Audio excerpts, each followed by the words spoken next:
அதுதான் எனக்கு இவ்வளவு தூரம் ஃபேஸ் பண்ணிருக்கீங்க.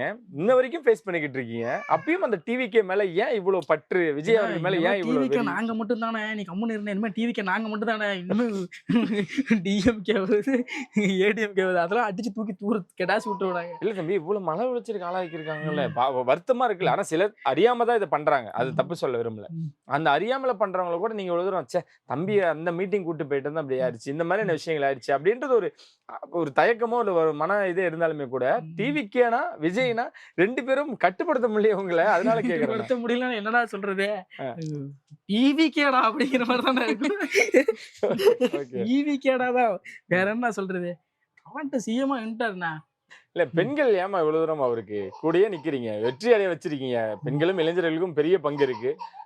அண்ணனா எங்க அப்பா பாரு ப்ரோ எங்க அப்பா கொண்டு போய் விசில் சொன்னதுக்கு அந்த விசில் சொன்ன சீக்கின்ட்டு போறாரு எங்க அப்பா.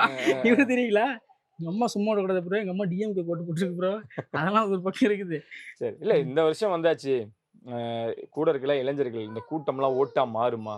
இவங்கலாம் இப்படிதான் பேசுறாங்க. நீங்க சொன்ன மாரி இன்ஸ்டா, இந்த மாரி சமூக வலைத்தளங்கள்ல, சோசியல் மீடியால மட்டுமே இவங்க கட்சிய நடத்திட்டு இருந்தாங்க அப்படின்னு சொன்னவங்களுக்கெல்லாம், அந்த சிஎம் சேர்ல, அது சிஎம் சீட்ல வந்து தளபதி அவர்கள் உட்காரும் பொழுது அதெல்லாம் உடைஞ்சிருச்சு. உடஞ்சிருச்சு. அது மகிழ்ச்சியா இருந்தது அந்த யாரோ தருணம். இதுக்கு முன்னாடி யாரோ உட்காந்துருந்தாங்க ப்ரோ.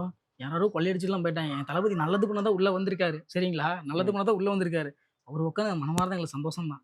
ஓகே. யாரும் வந்து எப்படி சொல்றது? நாங்க இன்னும் எங்களுக்கு நிறைய நடிகர்களா வந்திருக்காங்க. விஜயகாந்த் வந்தாரு.